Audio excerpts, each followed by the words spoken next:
Does your business have a heartbeat? Let's talk about it today on Mindset Matters More.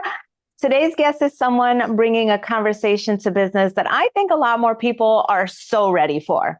Heather Wick is a chief energetics officer and founder of Sacred Boardroom, where she works with visionary founders and companies who know business is more than just strategy, systems, and execution. It's also energy. Her work helps leaders understand the frequency underneath the business, the pattern, dynamics, and unseen layers that can either create momentum or keep you hitting the same ceiling over and over again. What I love about Heather is she brings this powerful mix of grounded leadership and intuitive wisdom, inviting founders to see their business not just as something to manage, but as something to truly partner with. This conversation promises to be deep, expansive, and really thought provoking. I promise you all of that and more. Let's get into it. Heather, welcome to the show. Oh my gosh, thank you so much for having me. It's wonderful to be here. Oh, I'm so excited to have this conversation. You provided me with like this wonderful analysis of my business, and I want to just share it with the world. So, are you ready? Yes, I'm ready. So, I have been in the manifestation world for decades, pretty much my entire life.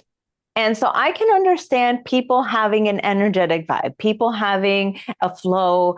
But when this idea of a business having its own energetics to it, it just blew my mind.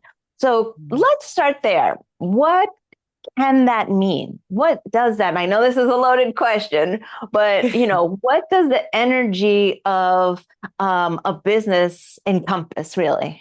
Yeah, everything is energy. We'll start with that point. And a human is energy, this plant behind me is energy, like everything has its own energetic signature, and your business is no different. So it has its own energy field as well. And the way that it moves through the world impacts the clients or the environment or the founder. It moves in the world in the same way that a human does, really, just without the physical body. And so your business having its own energy is just really about the mission and values and purpose that it is here to execute in this time when it exists. And you, as a founder, are a steward of this energy, but you are not your business and your business is not you. And I think a lot of founders, when they have that realization, tend to get a sense of relief almost. And also, that separation is just so healthy for what we're able to accomplish in business when we're not so entangled. I love that definition. I love the concept of stewardship. Let's Mm. dive into that a little bit more because we feel like, this is my business and I have to control it and I have to move it in certain ways. Like I'm the end all be all. Like I say if it goes or if it stays. And it's really a stewardship of the energy that's behind it. So how can we start to shift our mindset into understanding that we're not the business or Yeah, that the yeah, business isn't us? yes. And those are both such important questions to ask.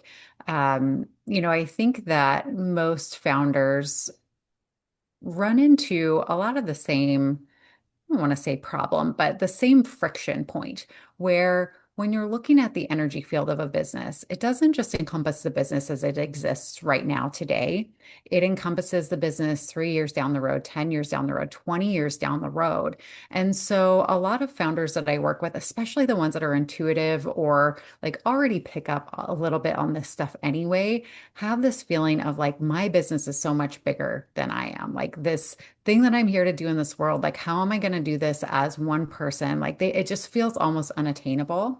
And when you start to learn that your business has this energy that it's operating in and it encompasses that further vision down the road, it becomes easier to understand as a founder that the actions you can take today are the actions that you take today. It doesn't have to meet the business energy at its 20-year mark, right? It can be like whatever you have access to today. And so that's part of where I work with founders is really helping them understand their own frequency, the frequency of the business, where it's orienting towards, like where are you going in the future? And then how can we begin to kind of ask ourselves to mm, meet the energy of your business a little bit closer to where it's at. So if your business is, working at one frequency and you're at another, how do we begin to attune and get the closest as possible that we can and make decisions from that place? Because that is when we can start taking the actions that we need to take to get to that version that we're orienting towards the fastest and also be a regulated human, which is so important as a founder. Yeah, absolutely.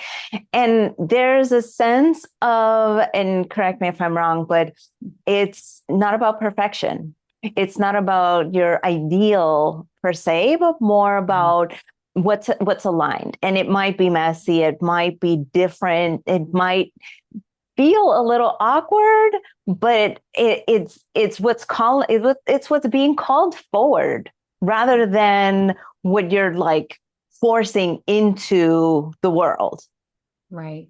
Yeah, it's so true. And the I think the more that people begin to understand it has its own energy, the easier it becomes to work with it like a business partner too, right? So many founders I talk to feel like they're really alone in their work. And the truth Mhm. is that you always have a partner that is there and willing to do the hard things with you behind the scenes. It's just like having someone in the boardroom with you to make those difficult business decisions, to decide when it's time for that next hire or to let someone go, to really be there and work with you and be a sounding board so that you aren't doing it all alone. And another thing is that just like two people in relationship, you can also have a difference of opinion, right? And so sometimes the business is asking for something, and you as a human are like, I don't actually have capacity for that. And so when we begin to understand that we're in relationship with our business instead of controlling every single outcome, it just becomes like a conversation that you would have with a friend or a coworker or someone else in your boardroom that you have a different Mhm. or a different opinion than. It's about figuring out how to make compromises and meet each other where you're at right now and not trying to either push yourself to the point of breaking because you're trying to meet your business or having it move at a snail's pace because it's trying to meet you where you're at right now and not like bringing you a little closer to the vision. So, yeah.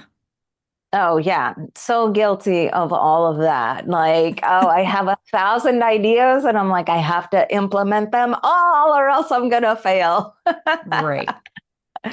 So what exactly does a chief energetics officer does? I love that. Like the title of the century.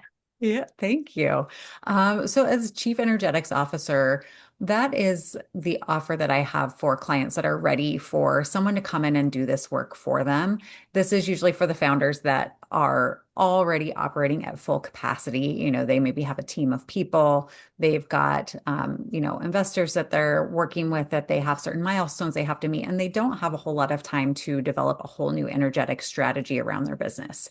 And so I come in and I operate as the Chief Energetics Officer, which means that every week I am working for my clients to orient the business energy towards a designed outcome, whatever we've talked about in our earlier sessions, where we're like, this is what we're heading towards. How do we move towards that in the most efficient and most grounded way possible? I also do work with the founder to make sure that their nervous system, that their system and their energy is staying regulated while we're meeting the business in this place. And then a lot of it is we'll weave in energy that really supports team dynamics if you've got a team, or if you've got a new product that's coming to market, how do we infuse the essence of what you're trying to do with that product into the product itself so that it can go out into the market and be successful or have the impact that it's here to have. So it sounds almost like, well, let me ask this. What's the difference between the energy of a company and its culture?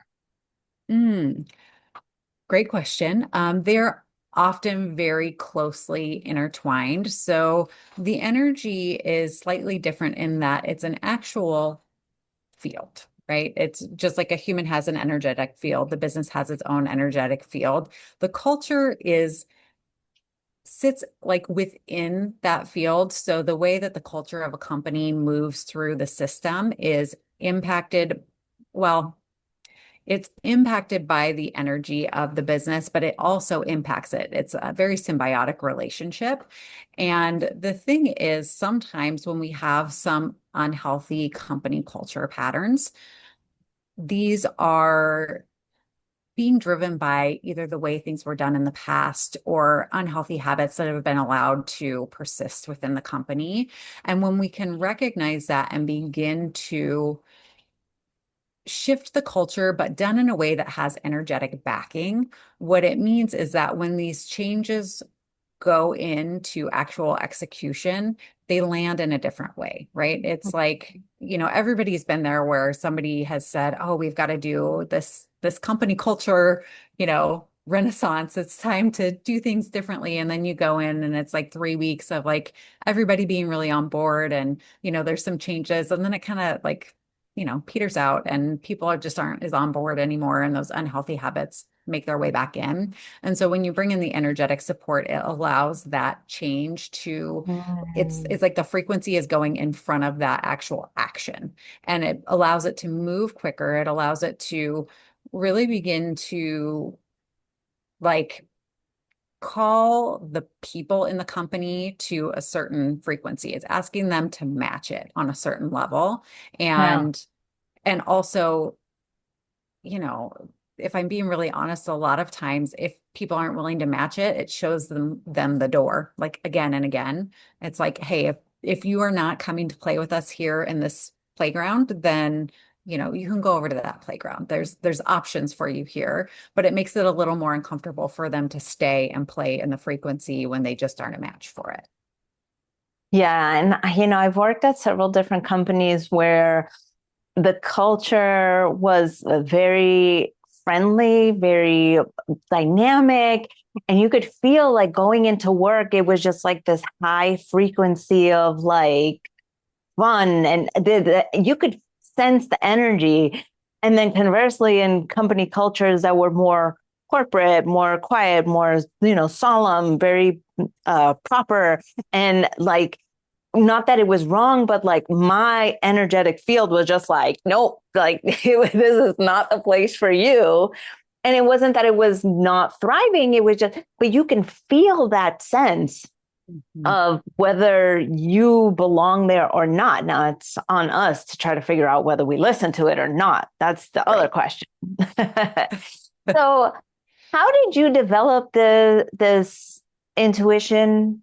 Like I don't want to call it a talent because I think this is like beyond talent to really understand more of the energetics of something to me is like something that's God given. So how have you been able to, how did you first even intuit that you could do this? Yeah. Well, first of all, I will say that I'm lucky to have had some really brilliant teachers over the years. Um, and also some of it just has always been in how I was made. So I started out, when I graduated from high school, I thought about going to school. I would have loved to have been an engineer in another life, right? I love to know how things work. I love to take things apart and put them back together. I like to work on my car. I like to work on my home. Like I just like very tactile ways of understanding how things operate. So that's always been in my system. But the thing that's really interesting is from the time I was, I don't know, maybe 9 years old, I would always go and give people shoulder massages. And this started like at the dinner table as a way to get out of doing the dishes, like it was my trick to, oh, Mom, just sit here, I'll give you a massage. And then my dad would go do the dishes for a while and I would have less work to do. So, I started doing massages. And when I got out of high school, I didn't really know what I wanted to do, but I knew that massage therapy could actually be a really viable career while I kind of figured it out. And I went to massage therapy school, and I very quickly realized that I had a very different understanding of what was going on in a human's body than most of the other people in the room. So I would go in and I would, work on someone, and pain has like a texture under someone's skin to me. I can feel it. It just I don't know how else to describe it besides it has a different touch, a different feel, like that tactile sense again. It feels different. And flow and ease and movement also have a different sensation. And so that was where I really started getting curious about energy and seeing the impact of how it moved and worked. And then I went on, as many people do, and thought I would try corporate because it just seemed easier, honestly, than having my own business. And, I did not understand business energetics at that point in time.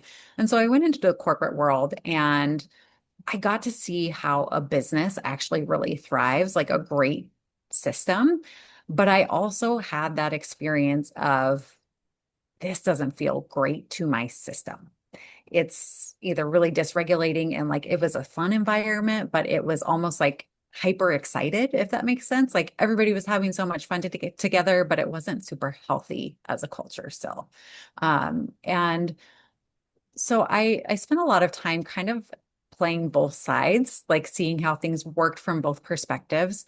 And when I got to a point in my life where I got really curious about this was actually when I started listening to the energy of my business. I didn't have a business. I had no idea why, but I kept signing up for all these business trainings. There was no rhyme or reason behind it, no reason I should have come to these classes, but I couldn't help myself. I was just enamored by understanding how it worked, which is always for me kind of a sign that I'm headed in the right direction. Mm-hmm. And so I started out coaching, and that was like my entry into it. I feel like coming out of the corporate world, we have to enter into a spot where we feel like okay not being the vanilla flavored human that we often have to be in corporate. And so life coaching was my entry point. And part of my life coaching program was this retreat experience. And at this retreat, we all had hot coaching sessions. And I just remember sobbing in my hot coaching session and saying, I am here to heal the world with energy work. I don't know what it means. I don't know how to do it. This is just like my purpose in this lifetime. And I had no idea, but that entire session started me on a path with my mentor where I went in to do a 2-year deep dive energy work training to actually understand how energy works and why.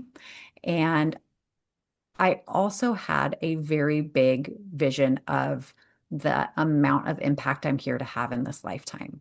And I Mm-hmm. realized very quickly that working one-on-one with individual humans, while lovely, was not actually getting me towards that purpose of healing the world with energy work.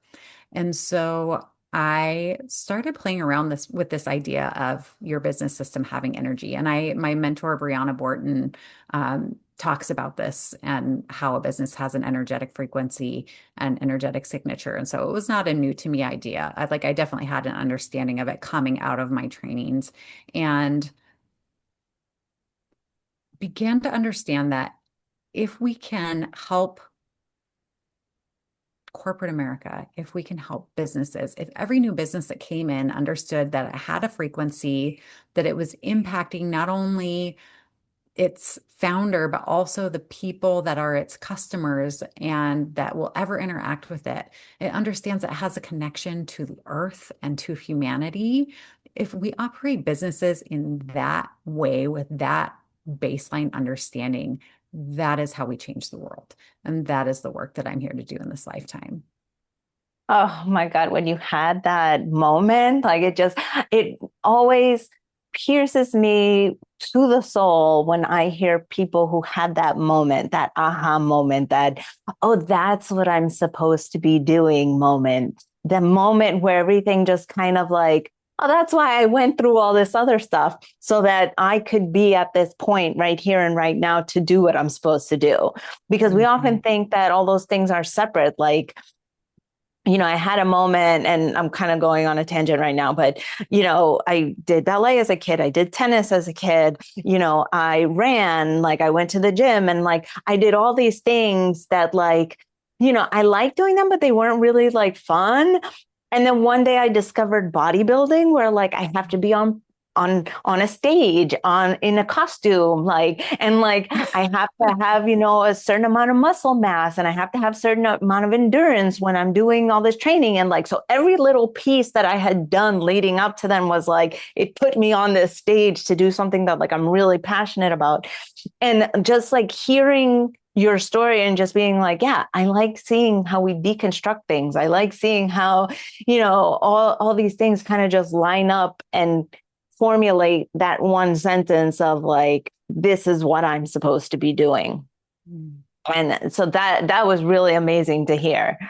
Um, do you think that, if people understood the frequency that, there would be a cultural shift in terms of how businesses operate? Because I feel like, and this is, my own personal bias here, but I feel like a lot of people look at bottom line first rather Mm. than customer first. And I think that, thinking customer first would get you bottom line and then some. But I feel like a lot of people operate bottom line first. And, could that potentially give a cultural shift if we understood more about the business frequency? Yeah, absolutely. Uh, that idea of bottom line first, or, hmm, I will say this like energetically, this is very different for companies with stockholders versus companies without. There is a noticeable difference in those two places. And not to say that it can't be done in those companies with stockholders, but I think it takes a bit more momentum to get the shift to happen because there's all this other energy that's kind of feeding into things. But the thing that's really interesting is there are still really successful companies out there that are operating from a place of people first and not bottom line first. Some of the like, I don't know. I think of companies like Patagonia that's here. It's got a mission. It's helping make the earth a better place. It still like puts people first. Another random one is actually Discount Tire. They have an Mm. incredible company that, it's not like what you would think of as a standard, like great place, like great energy, but it is. And so there are bigger companies that are doing it on that kind of scale. And they do have a different quality to their company culture. Mm. And do you think that there is a difference in energy when it's employee first versus customer first? Um, hmm, no, I think it's both are people first. And that is, I think that recognizing that point is what actually shifts things. Yeah. Well, now that I think about that question, it feels like, the employees are the customers. Like Yeah. eventually they become customers. I don't think I've ever worked at a place that was like retail where I wasn't the customer. Mhm. And I think a part of the question was because I've worked in places that have been very customer oriented, but weren't really kind to their employees, and Mhm. places that have been really good to their employees, but didn't have really support systems for their customers. But there was an overall sense of being disjointed. There was Right. never a sense of like, okay, yeah, they love their employees, but like, F the customers. It was like always disjointed because Mhm. even if it manifested in one side of it, it wasn't people first. It was still like a bottom line. It was still like Right. very laser focused on one aspect rather than looking at it holistically. Yeah. And I think that that's pretty common. I think you can, um, and I will say that, you can have a company that is like just focused on the customer experience that, is not actually including all people. And yeah, it's not the same as as a company that's coming in and saying, we are prioritizing humans. Yeah. Yeah. So what have you found has been a surprising energetic that you found at a company? Spill the beans. Hmm. There are so many. That is something that I say all the time is that the energy never lies.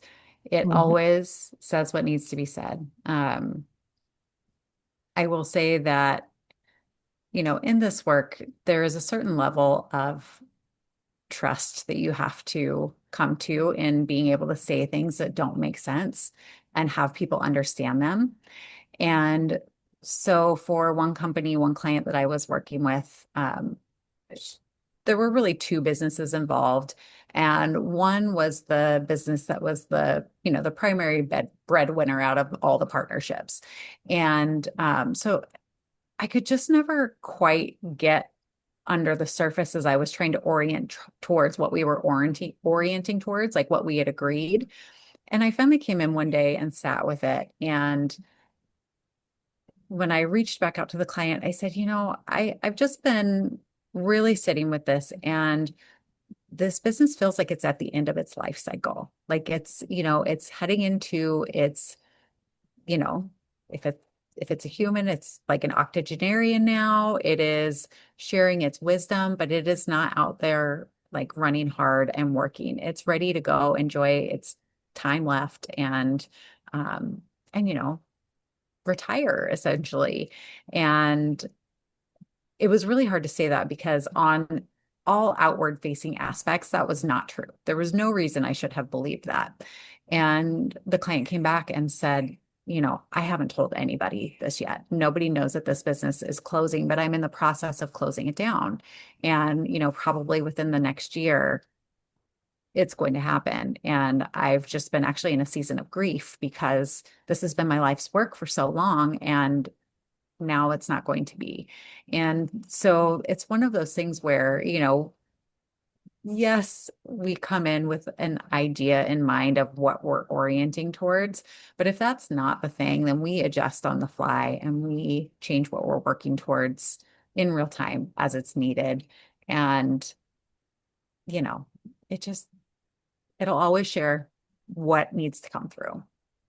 Oh, absolutely. And I think just in general with energetic work, it's like you get the sense of something and you're just like, well, how am I supposed to interpret that? How am I supposed to believe that? Like when all evidence to the contrary is like in my face, and it doesn't lie. It can't lie.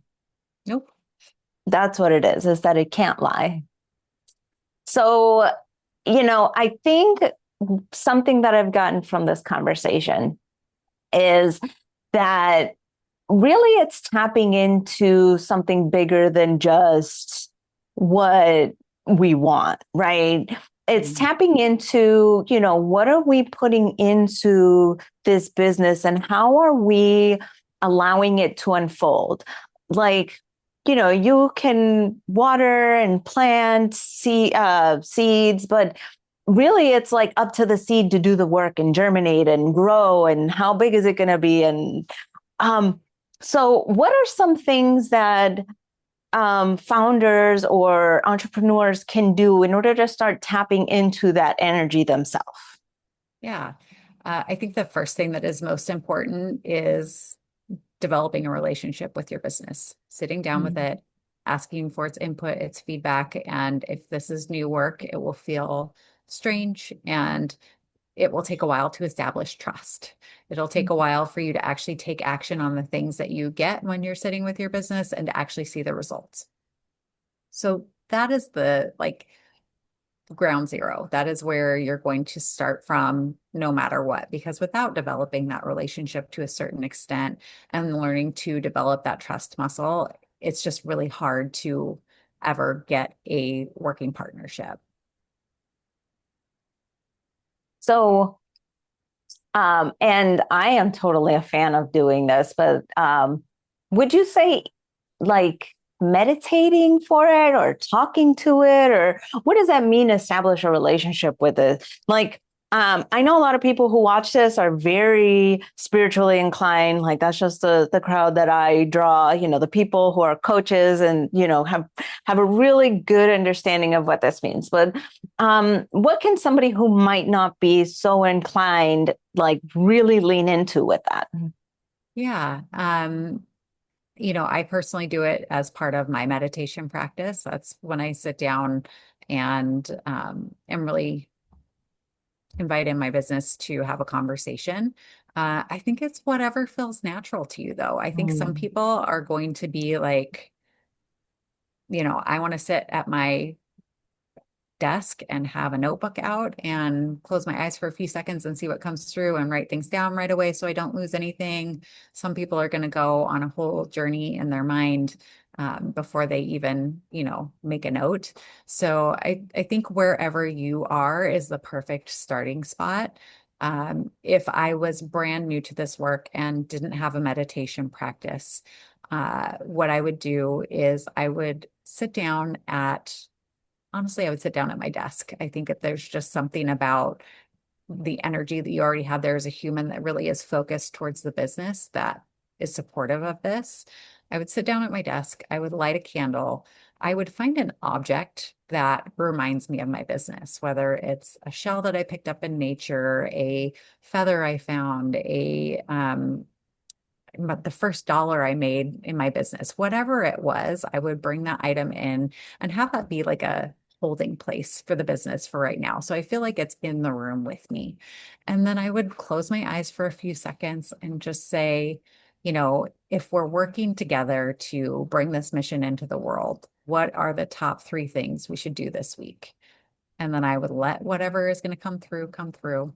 And even if it feels like it makes no sense or is crazy or is like, why would, I don't know, my business a while ago was like, you need to plant a tree. Why would planting a tree move my business along? I don't know. But I don't question it anymore. I just listen to whatever comes through and I take action on it. And it usually makes sense somewhere down the road. Mm, I love it. Or they can hire you if all of this just sounds like way too far out there. Heather, Yeah. oh my God, this has been such an amazing, wonderful conversation. And I would love for you to share with people how they can hire you or, what projects do you have going on? How can people get in touch with you? Because I think that as I mentioned at the beginning of the podcast, you did an analysis for me and it was spot on. I was like Mm. blown away. So please let people know how they can get in touch with you. Yeah. So the best place to start is always my website, which is sacredboardroom.com. I tend to work in a couple different ways. So you can hire me as your chief energetics officer, while I will come into the company and actually run your energetic operating system for you and communicate each week what is coming up.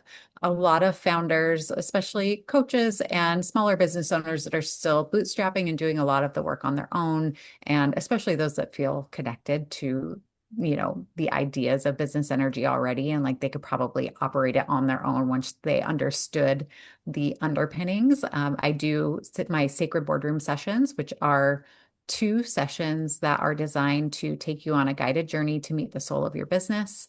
And then the second session is all about learning to attune your frequencies and work with it like a business partner.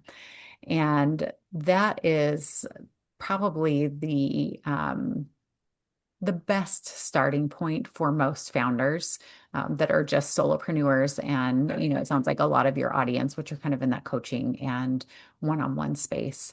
I will always do a free business energy diagnostic, which is what I did for you and your business. And that is where I just look at all of the forward-facing material that you have. And I will do a call with you to tell you what the business energy is communicating from the outside looking in. And there's usually actually quite a bit that can come through in those diagnostic calls. And it just gives you an idea of what might be supportive and how working with your business can really change things. No, I love it. Thank you so much, Heather, for all of this. I think the conversation just with you, it just feels so natural. And, the heartbeat of a company to me is so important. The energy of a company is so important. There are many products that I like, but you know, if the vibe's off, it's off. There's just nothing you can do about it. So I'm so grateful. Everybody, hire Heather. If you have a business and you would like for her to do that free diagnostics, I promise you, you will not regret it. And, we post every Tuesday conversations just like this one. So hit the subscribe button, like it, share it to somebody who you think might be able to benefit from these conversations. Again, Heather, thank you so much for sharing time, space, and energy with me and my followers, listeners. Thank you, thank you, thank you so much. Everybody have such a wonderful week. Love you guys.